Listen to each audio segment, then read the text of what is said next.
I think it's really interesting as I'm working with entrepreneurs, what I'm noticing, especially in that female gender aspect of it, is the element of wanting to connect, but when they go off the meds, all of a sudden they're feeling very scattered Mhm. and not able to feel in control. Mhm. And so there's that element of what is the right approach? Do I medicate? Do I not medicate? What are the alternatives?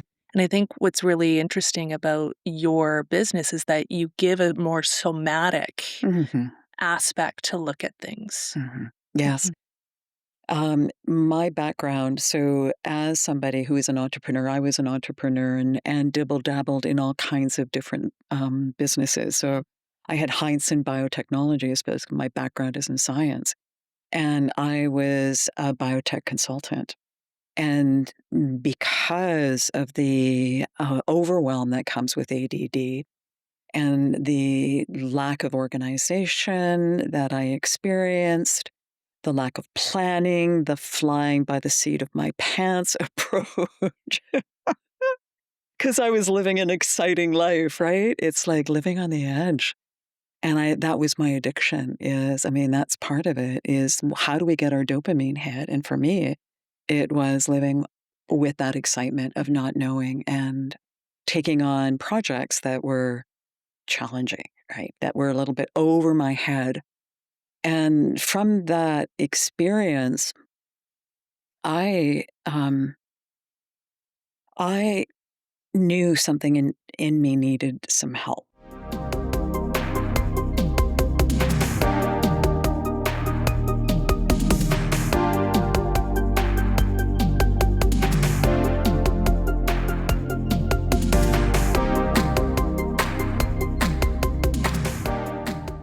Welcome to the Karas Wright Show. I'm Karas Wright, and I'm thrilled for you to join me today. I'm talking about a subject that is near and dear to my heart, which is ADHD. The reason being is that I actually grew up with a sibling who had ADHD and still has ADHD, as a matter of fact. And I'm also a parent of an ADHD child. And so having this discussed in today's day and age is really important as we have more and more adults coming into the workforce that are challenged by this. But I have an amazing guest, Alexandra Hindson from Clarity Coaching, who actually looks at ADHD, as do I, as a superpower. So I'm very Mm, thrilled to have you come and chat with us at mm, the Karas Wright Show about this really important mm, topic. So a let's pleasure. start off with, I would love to understand from you how you got into Yeah. supporting entrepreneurs and really busy, high performing professionals with ADHD. Yes, I did a pivot. 2 years ago, I was working with university students with ADHD and learning disabilities. I come from a background of education. I Mhm. was teaching at Mount Royal College. And then when it went to university, I transitioned into working as an academic strategist with accessibility services at the university. And so I was working with hundreds of students with various learning disabilities, but most often the people who would show up in front of me had ADHD. And so what I did was I helped them with time management, organization, reading strategies, study strategies, focus and concentration, exam taking, and a gamut of different strategies. But I'll never forget there was one student, and I'm just going to use this as an example, as a piece of anecdotal evidence, is the way that I work with clients is I use a yogic tradition of using symbolism and unpacking the unconscious using symbolism. And so I had him write out 3 symbols for his semester at the end. So we did a wrap up. And the one symbol that showed up was a clock that was blurred out. I Mm. think that's a classic image of somebody with ADHD is time blindness. It was perfect. It was so beautiful. Couldn't have done it better. So yeah, that's how I got there. And then when I left the university, I started my own consulting practice and worked with university students. So I was connected with all of the universities in Alberta as well as in parts of Canada. So, and then I decided I wanted to leverage this. I wanted to work with adults who were committed to the practices that I was using, which are mindfulness based, holistic approach, and who wanted to make deeper change. And so I made that pivot really, it's been about 6 to 18 months. So it's not even been full 2 years. And so I've started working and started a program called Awaken Awaken, Rewire, and Reclaim Your ADHD Superpower. So for me, it's been exciting switching it from ADHD as being a problem to recognizing the incredible strengths and using that as the foundation for the program. What a beautiful arc to being able to help students within the university to be able to expand on that. What You're clearly passionate about this. I love teaching and I love teaching and I love the tools that I use and I love the people I work with because they're very unique. People with ADHD I find are highly creative. Most often, so in the research that I've done, they also show and exhibit an openness. So they're open to different strategies, they're open to different philosophies, and even more open to a spiritual approach to helping them tap their superpower. Yeah. And I think it's important for us just to kind of level set in the fact that neither one of us are psychologists, psychiatrists, and we're coming at this from our personal experience working with high performing individuals with ADHD. And I have a number of individuals that I've worked with within my own coaching firm and practice as well as a parent. What are you noticing as people are coming into the program? Hmm. I am noticing just there seems to be a certain epidemic of anxiety and depression that a lot of people are dealing with. When I'm working with my clients, those are two of the main issues that they're struggling with. Uh, there's also the issue of medication. I have clients who work with me who want to get off of medication, but actually like how they feel on it. But recognize that there is a price to pay, and that can be anywhere from reduced appetite to difficulty sleeping to what is more subtle is the numbing of emotions. And so they're recognizing in their later years, in their businesses, in their relationships, that they're not fully present. They're not fully themselves. And I would say that this is probably, from my own experience, being having navigated this route of what would be classic ADD symptoms, is a mask of perfection. And I think many women encounter that where they're not themselves. And if they're on meds, that accentuates or exacerbates the problem because they're not able to really get in touch with their emotions. The emotional aspect. And of course, as a woman, that is a really important aspect of wholeness for us. I think it's really interesting as I'm working with entrepreneurs, what I'm noticing, especially in that female gender aspect of it, is the element of wanting to connect, but when they go off the meds, all of a sudden they're feeling very scattered and not able to feel in control. And so there's that element of what is the right approach? Do I medicate? Do I not medicate? What are the alternatives? And I think what's really interesting about your business is that you give a more somatic aspect to look at things. Yes. My background, so as somebody who is an entrepreneur, I was an entrepreneur and dibble dabbled in all kinds of different businesses. So I had Hindson biotechnology, because my background is in science, and I was a biotech consultant. And because of the overwhelm that comes with ADD and the lack of organization that I experienced, the lack of planning, the flying by the seat of my pants approach, because I was living an exciting life, right? It's like living on the edge. And that was my addiction is, I mean, that's part of it is how do we get our dopamine hit? And for me, it was living with that excitement of not knowing and taking on projects that were challenging, right? That were a little bit over my head. And from that experience, I I knew something in me needed some help Mhm. because after many failures, maybe one that came with one of my clients who was threatening to sue me, I realized, whoa, there's something going on here. Because I was also experiencing depression and anxiety.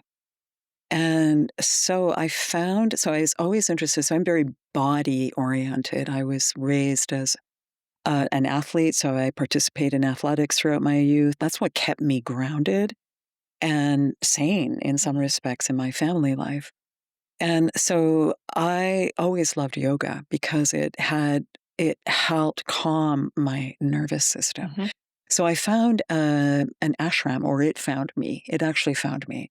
I was working with a teacher in Kelowna when I was working at the Summerland Research Station. Found a wonderful yoga teacher, and the beauty of this type of yoga is it's very what I would call feminine. And I would say that this is where I go off on tangents, is that ADHD it can be a it's an imbalance in the left and right prefrontal Right. cortex. Can be. I'm Mhm. not saying it is. But that's some of the work that I do with the technology that I'm using is that it balances the right and front prefrontal cortex and also rewires the Mhm. brain. So the brain is neuroplastic, so we can heal it. And so the rewiring back into the limbic system, which is in the back of the brain where the emotions exist, with that rewiring, there can be a reconnection with our emotional beings, with our nervous systems in a healthy way. And I did that through yoga. Okay. So you used yoga, and it's interesting because I really do believe in the reconnecting through bilateral stimulation, which Mhm. we have talked about a couple of Mhm. times Mhm. through EMDR and bilateral beats and Mhm. whatnot. Walk me through what you found helped you with your ADHD. Yeah, profound. As I said, I just go back to the notion of a feminine approach is, th- this goes, uh, a feminine approach uses a deeply reflective Mhm. personal approach. So it's not just about isolating parts, which is more of the Cartesian approach to the world that we live in. Mhm. Cartesian being we break it down into parts, it's mechanical, it's very what I would call left brain. So it's analytical. I'm Mhm. very analytical. And so that was part of the challenge that I had was I was strongly analytical. The yogic practices that I learned and was introduced to help balance me into the right brain because the approach was more creative because there's another side of me. I consider myself a Renaissance woman, but I was stuck in the analytical because that's how I was trained. What it did was it opened me up to the right brain of the reflective, the creative, using drawing, dance. So in my yogic practice, I learned devotional dance. I was drawing symbols from my dreams. Mhm. I was listening to my dreams. I was writing down my dreams. And then in the physical practice, it wasn't just a physical yoga practice, it was a writing physical practice. Okay, you're going to need to expand on that Let because there's going to be a lot of people that are thinking the traditional yoga that you're going to yoga class It's or you're not at all. watching, and this is completely It's different. completely different. Yeah. Mhm. What it does is it incorporates spiritual practice, so therefore the breath, visualization, In my experience, it was mantra, so mantra Hmm. chanting, which helped immediately calm my nervous system. So it's kind of like humming. I would compare it to a cat. You know, when you hear a cat purring, they're actually self soothing. So it's a form, mantra chanting can be a form of self soothing. So those were the practices so it could, that's what a whole practice could look like, is incorporating and weaving that through while taking the symbolic. And that's what I loved as an artist, was using the symbolism of the pose. So, for example, let's use the mountain pose, a very simple pose, a standing pose. And you would start the practice, you'd have your journal out, which is always like my favorite part. I'd have my journal and I could write, what are the symbols? What does a mountain mean to you? And therefore, it's personal. So, it's a deep exploration. And so, it could be for some people, for everybody, it was different. So, for some, it could be isolation, fear. For others, it could be adventure, beauty, expansiveness, strength. But it depended on where so I can get a read on the room simply by listening to the symbols. So we would share the symbols. So Hmm. what's one symbol? And then I could read the room of how people were doing based on the symbol that they shared. And that's essentially how, because I mean, all of this practice that I've done for 20 years of deep teacher training, exploration, using the body, using the Kundalini system. So I haven't talked about that. The Kundalini yoga system is based on it's a map of the mind. Hmm. So I understand, I feel I can say this. That's why it makes me an expert at this, is because I understand the map of the mind, the maps of the mind, where it goes from, how I can hear somebody in their speech, because I've also learned how to listen to the words of the individual and how this is a reflection of their mind. Hmm.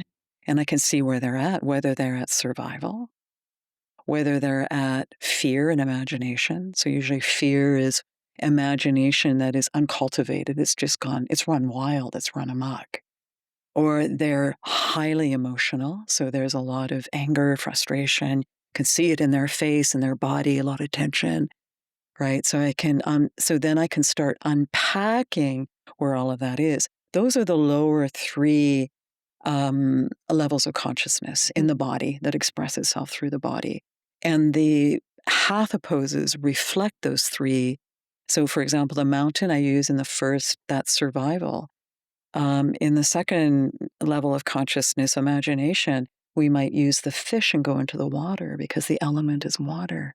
And then in that third level of consciousness, which is where the emotions are, all of that you can see is operating our world right now. You can see it, survival and fear. The fear is being programmed. Two, it's all by imagination. And if you're listening to the television, you're seeing all kinds of narratives, stories, images that are feeding your imagination, which are feeding the fears.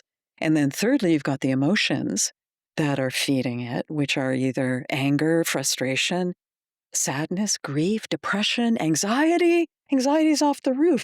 Is there any wonder if somebody's watching the evening television news? Is there any wonder anxiety is Why off the roof? anxiety is up. And that completely makes sense. It's interesting, Alexandra, as you're talking, what's coming up for me right now. I'm just finishing up a existential therapy course as part of my master's. And there's a really deep connection to the concept of existentialism, Mm, the concept of making meaning through the symbolism mhm. that you're, Yeah, and the connection to the mind body yeah. that you're discussing. I'm really hearing the connection to the right side of the brain, the Oh, good. creative I'm side glad. of the brain. And so I'm wondering, for those that you are supporting that are really analytical left side, how is that Oh, good question. connection for them? Yeah. Because I would imagine there would be some tension there. Yes, and, I typically find that with my male clients. Mhm. So, it's really exciting, um, seeing when it does, and I work with very open men clients who are Mhm. very open to receiving, and they show up to the morning meditations because part of the program is a morning group meditation, which isn't really meditation, which you've just heard. It's not a regular hatha class. It's not a regular meditation class. It's reflection. My teacher, Swami Radha, said, before you can have meditation, you have to quiet the mind. The only way to quiet the mind is to write, journal it out, or speak it out, or somehow to get it clear on paper. And so that's why the journaling is so important, because it helps bring in clarity. But yeah, the challenge is, I would say it really depends on the client who's willing to go there. And if not, then I find another way in. So if it's not a somatic approach, then it's a creative approach. So it could be through journaling. And so I have male clients who love writing. And so that's a natural fit for them. And so therefore they're operating and start utilizing that right brain, because you bet I just see how trapped, especially men can be in that left brain thinking. Can't deal with, not can't deal, but have disassociated. In some ways, I wouldn't say because disassociated has a psychological component, but have numbed or created a distance, a safe distance from the emotional realm. And that's because it can be it's a vulnerable place for men and women.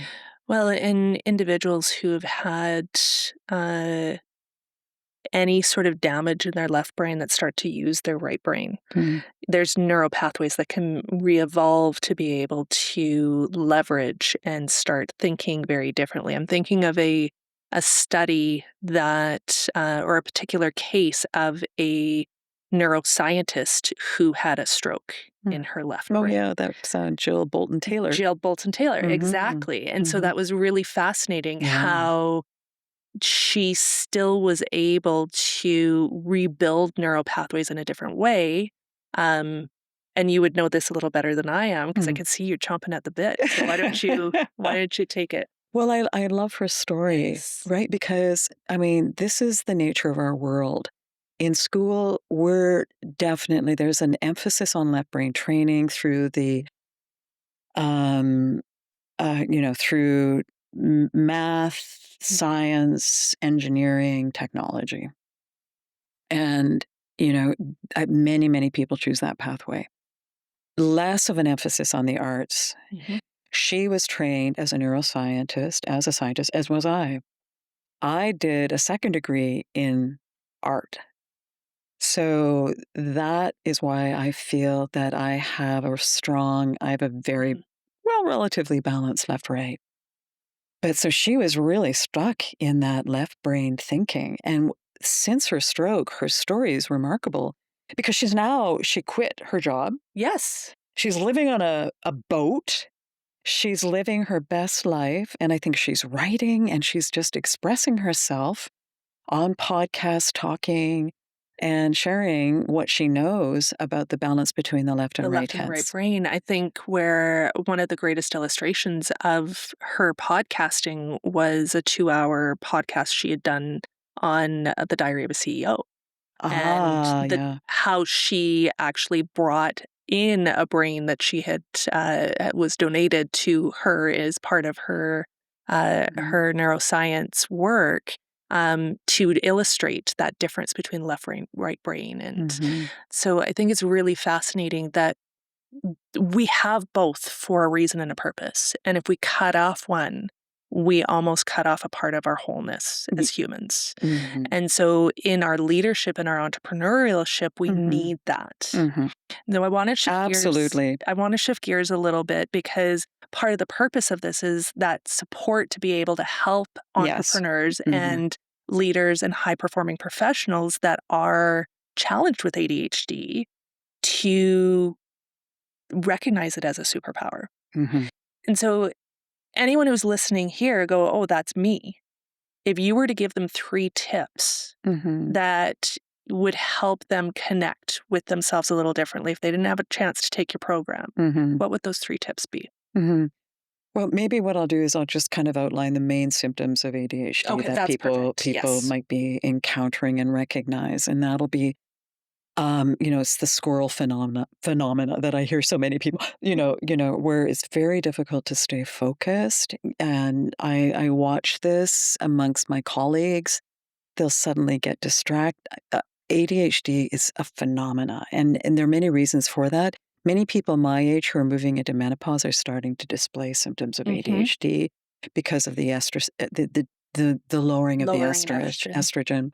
So I'm seeing the classic symptoms everywhere. So that distractibility, that as I said, the risk taking. There are certain addiction can come up, anxiety, depression, but the one is time management, time blindness, the difficulty of organizing one's life, getting a clear picture of what needs to be done, especially as an entrepreneur. Mhm. Man, when you wake up in the morning and you don't have a structure or a plan for your day, it's like, where do I start? Because immediately overwhelm sets in and it goes, well, I'll just go back to bed. Yes. Now, when I think Mm. about my sibling and my child with ADHD, Mm-hmm. that overwhelm and indecision, And yeah, oh, indecision. the indecision, without having structure is really, Yeah, it's debilitating or can be yeah. debilitating. And so what I've found, and I crave structure, but it's because I am like, that's where I thrive is in structures. So I need to preface with, when I decided to go back to school, I decided to update. I have a couple of learning disabilities that were diagnosed when I was a child, and went back to be retested Mm. because as a 40-something-year-old going back to school, I wanted to make sure, what do I need to brush up? And so I went in, I was curious, right? I've got a child with autism and a child with ADHD, and where do I fit on that spectrum? Mhm. And I'm not, like, I have ADHD tendencies. So, Mhm. yes, my husband will say I squirrel. And yes, I lose my phone or my keys multiple Mhm. times a day. But I'm not, by classical definition of the DMS 5, I am not ADHD. So I think it's really important when you bring up that element of, is it ADHD? Is it menopause? Is it just, Is it gosh, is it hypothyroid? hypothyroidism? Is it just, gosh darn, forgetfulness? So we need to figure out what it is. But I Mhm. think it's also about, how do you adapt to the fact that you're time blind? You need structure and organization. So how do we Mhm. help them? Mhm. Yeah, so, I work, differently with everyone who Mhm. comes in front of me, and what I'm able to do is just intuitively sense what a strength of theirs is and see what they're not seeing. And so, for example, if somebody is dealing with time blindness, I had one client, and, like, I always start my and again, each one is so different. One person needed structure, so she needed a desk of her own. Mhm. So we started, okay, where are you going to put your, I don't have a place to put my desk, right? There's always some kind of reason. And I'm frustrated because I don't have a desk. It's in the kitchen. Well, that's not a very good place to have a desk where you need to work alone and Right. focus and concentrate. And so I challenged her to find a place where she could set up a personal Mhm. space for herself, because many of these are mums as well, mums who are entrepreneurs and who want to start businesses. And so she found a space in her closet. Like, she had this big walk in closet and she set up a little desk space. She was so happy. It just, that by itself. So, and I've seen that in many of my clients, is having a clear working space separate from the chaos of the family or the home, where they can Mhm. isolate and focus and concentrate. Something as simple as recognizing the noise and how that is stimulating or potentially overstimulating, Absolutely. Yeah. right? Um, Absolutely. Yeah. I'm constantly amazed at individuals who can have multiple different, the TV on while they're listening to music while they're trying to do something else, and I'm like, and then they're wondering why they're distracted Mhm. constantly. It's like, Mhm. okay, let's take an opportunity to clear out all the noise, focus in on the signal and get yourself in a state of calm. And that's a big part of my work is so I give them practices is right at the very beginning, we start with mindfulness Yeah. practices. And so that involves a multiple ways of really grounding. Mhm. And I would say grounding is one of the biggest factors because we're living in a very electrified atmosphere that we don't see. And it is affecting all of us, but particularly people with ADHD. And so any kind of grounding practice, so that's why yoga is a very good one, is because it's an excellent grounding, but also it calms the nervous system and helps to focus the mind. Yeah. You just do an eagle pose, right? So I'll teach an eagle pose in my session. Sometimes we're doing yoga in my session, just for, maybe 15 minutes um, because it's a needed practice in that moment, really depends Mhm. on what's happening. So yeah, grounding is so essential, and so the diet, and so that's the other place where I start with people is I need to understand what are they putting in their body, and what have they historically put in their body. So I do have a program. It's a short program called Root Cause, and it helps people kind of understand what is contributing or exacerbating because you could have an ADHD diagnosis but doing fine, right? You're doing your meditations, you're doing your yoga, you've got, various practices, but there's something triggered. And so what I do is I help, let's dive in and find out what's happening. And often with diet, that's a key role. So for example, one of my presentations that you heard, I had a student who came and she was all, anxiety, depressed, couldn't concentrate, was scattered all over, couldn't get her assignments done. I found out she wasn't drinking water, she was drinking Pepsi every day. So that small shift. 1 week later, she came back, she was a different Yeah. person. So that's that's how easy it can be. But then there's also, if we want to go deep, then it's like, well, oh yeah, I'm always asking how much sugar do you consume in your diet, for example, or carbs? Is there any food allergies? There's all of that plays a role in inflammation because ultimately, I think what we want to do is trace back because there's a lot of theories around inflammation in the brain that contributes to Yeah. ADHD. And so it's, well, how do we lower that inflammation? And there's been a lot of research in this field, and some of the key culprits are carbs and seed oils. And so increasing omega fats. So we need to Mhm. get more fat for our brain to support us and ground us. So it helps to ground us. And it's a key factor in the dopamine production, as is tyrosine, which is associated with supporting the Supporting the thyroid. thyroid. Yeah. So it's so, that's why I love it because I love mysteries and unpacking, unlocking the mystery of each individual. It's a bit like being a Sherlock Holmes. Yeah. Well, when you first came in, you mentioned that you're restricting sugar for yourself right now. So, what is your diet consist of right So right now I'm on a carnivore diet. now? Okay. So that is keto. And so there's a lot of research coming out of the US. There's a psychologist out of the US who has been working with children with really serious ADHD symptoms. And Mhm. so what they've done is this study where and I don't know how they did this. This is a feat in itself, is to actually get these kids on a keto diet. So you can get them using keto by replacing, say, for example, bread with flaxseed bread. So Mm, flax is a good alternative, and it's so yummy. But it's filled with healthy omega yes. 3s, and it doesn't have the wheat component. I mean, I could just dive. This is rabbit hole territory for me. But what they've done is got them on a keto diet, and all of their ADHD symptoms are gone. None. Zip. Zero ADHD symptoms. So, So that's the study. I think it's important to look at it. Don't believe me.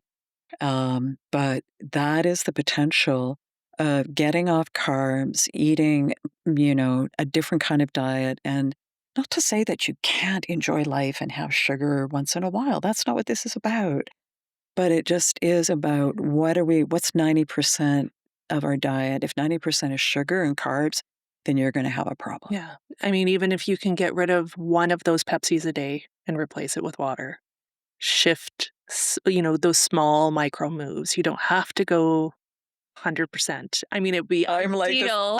I'm going to be like, I'm going to be, no, You gotta go Karas, idea. Okay. no, in that case, with the Yeah. sugar and the caffeine in that is, yeah, you do what you can. Yeah. But I'm just saying to really see a change, it's like it's getting it down to 1-0 Okay. water.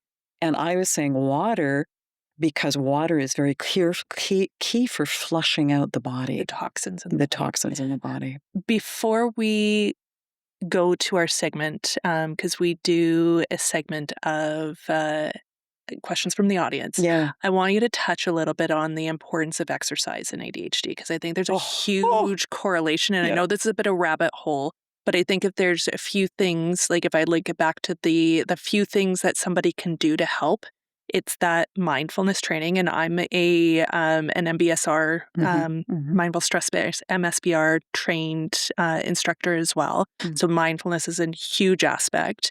Clean eating is something I'm absolutely passionate about, and then exercise. And those are all really key things that I've noticed in my clients, in my family, that has shifted focus and helped to make things a little bit easier to navigate. So talk to me about exercise. And obviously we've been talking about yoga, because that's an important aspect, but what type, how often? Yeah, I think it really depends on the individual. I was the sort who wanted a soothed, slow, meditative approach to exercise. So yoga was really important, but eventually I needed something more intense. And that is something for people with ADHD is some kind of um like an intense aerobic exercise where you're getting the heart going. And I think games are really important. So that's one of the tips that I would give to entrepreneurs with ADHD is that they have play and fun in their lives because, it can just get too serious.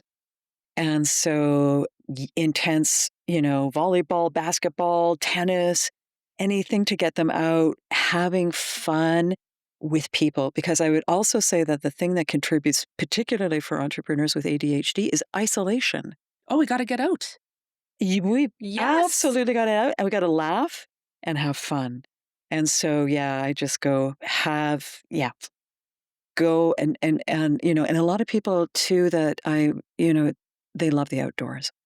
So hiking, swimming, whatever and for my male clients who may not be able to really get in touch with that right brain, it's through the body and it's through their exercise. So yeah, I had one client who's just using it, just recently got out of a relationship and he's just taken his life back through exercise. He just ran and ran and ran.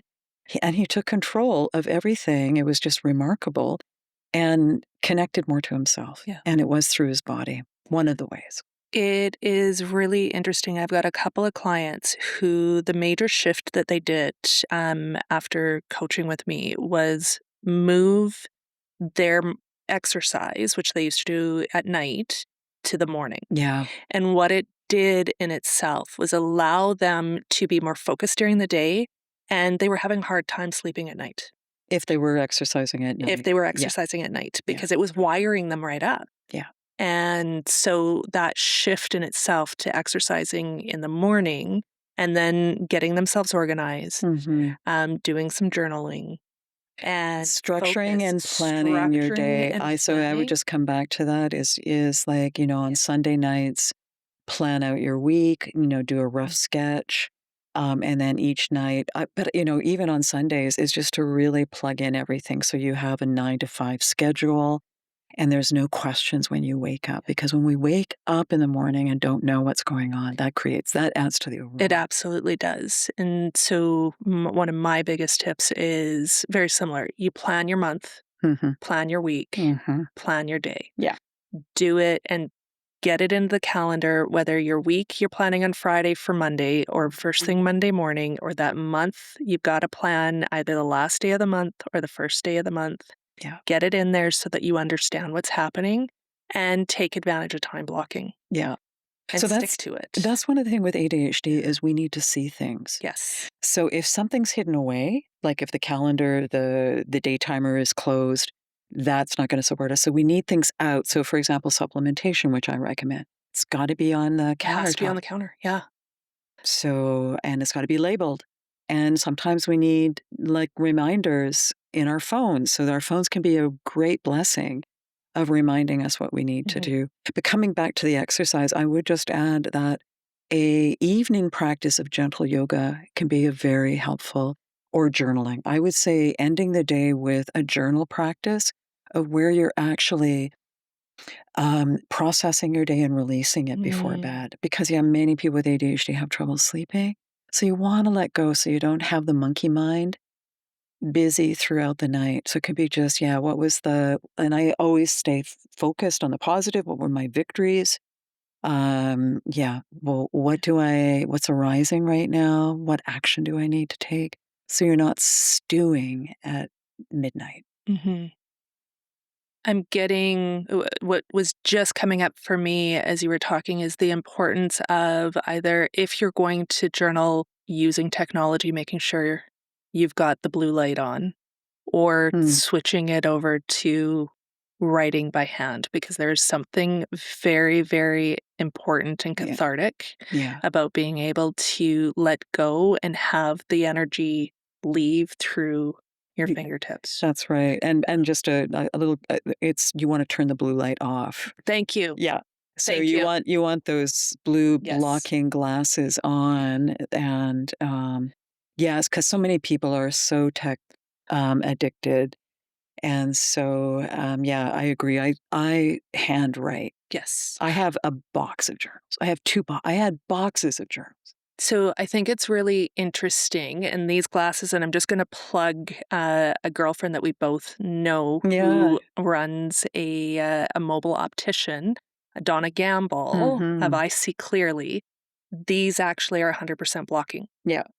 And I was working with a business management company, and the founder kind of brought in a tester to kind of test, everybody's glasses. It was just something he was really learning about blue light, Mhm. and he tested his, which he had bought a $600 pair of um, high tech glasses, Mhm. but only filtered 75%. Somebody else tested theirs and it was 50, and these things Mhm. 100%, Yeah. and he was shocked. Mhm. So I'm using, blue blocking glasses, and mhm, my sleep quality is change. improved Mhm. 100%. Yeah, it's Mm. it's quite amazing.